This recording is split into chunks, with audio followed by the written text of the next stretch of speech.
Om Swastiastu. Pada hari ini saya akan memberikan contoh soal yang mana ini masih berkaitan dengan akuntansi keuangan lanjutan 1, namun dengan materi yang berbeda, yakni mengenai laba. Langsung saja kita ke contoh soalnya, dan supaya lebih dimengerti, saya akan membacakan soalnya. Perusahaan Edward merupakan perusahaan yang bergerak dalam pengiriman barang yang mana induk perusahaan berada pada ibu kota negara dan memiliki anak perusahaan di kota ayahnya. Laba perusahaan induk dan perusahaan anak yang dimiliki diasumsikan terpisah sebesar 80% untuk tahun 2018 dengan rincian sebagai berikut. Untuk rinciannya bisa dilihat di slide ini. Selanjutnya kita beralih kepada soalnya, yaitu yang mana penjualan antar perusahaan selama tahun tersebut adalah Rp200.000 dan pada tanggal 31 Desember 2018 persediaan mencakup laba yang belum direalisasikan sebesar Rp40.000.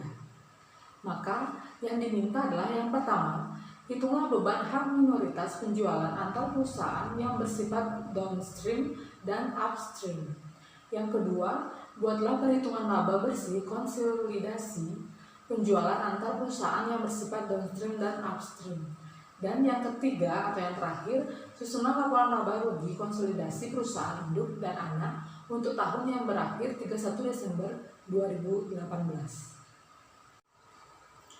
Baik, kita langsung saja ke penyelesaian soal yang pertama, yaitu perhitungan beban hak minoritas.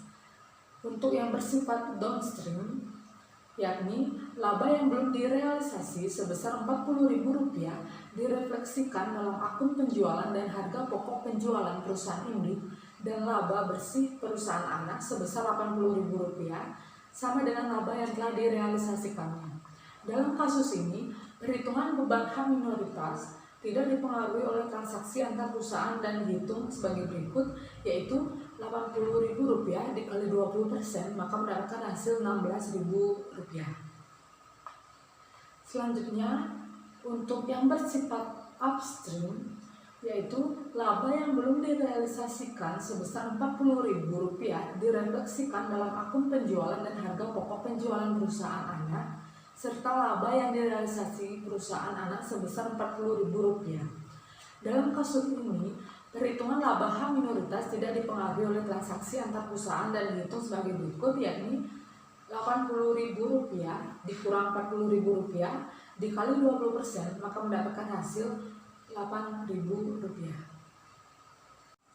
Baik, selanjutnya kita akan beralih pada penyelesaian untuk perhitungan soal nomor 2, yaitu perhitungan laba bersih konsolidasi penjualan. Untuk tabelnya bisa dilihat pada slide. Yang mana laba perusahaan induk yang terpisah untuk downstream yaitu Rp280.000, untuk upstream yaitu Rp280.000, ditambah dengan laba dari perusahaan anak. Untuk downstream, ekuitas dalam laba yang dilaporkan perusahaan anak dikurangi laba yang belum direalisasikan, yaitu Rp80.000 dikali 80% dikurangi dengan Rp40.000 mendapatkan hasil Rp24.000. Sedangkan untuk upstream, yaitu ekuitas dalam laba perusahaan anak yang telah direalisasi, yaitu Rp80.000 dikurang Rp40.000 dikali 80% mendapatkan hasil Rp30.000. Nah, untuk laba bersih perusahaan induk dan konsolidasi, untuk downstream itu senilai Rp304.000 dan untuk upstream itu senilai Rp312.000.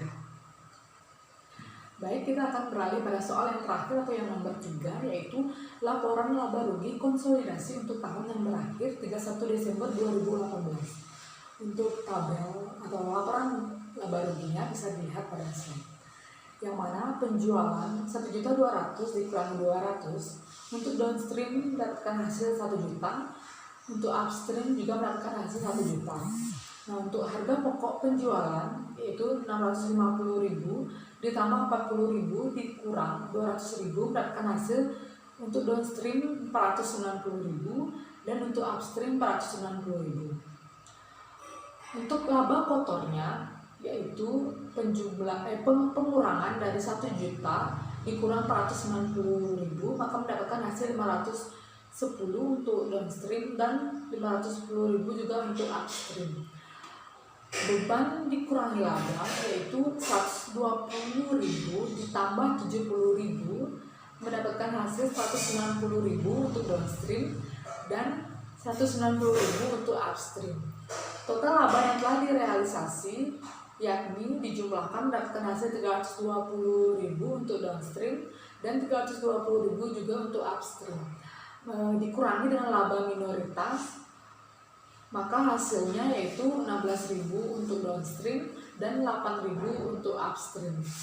Dan yang terakhir yaitu laba bersih konsolidasi.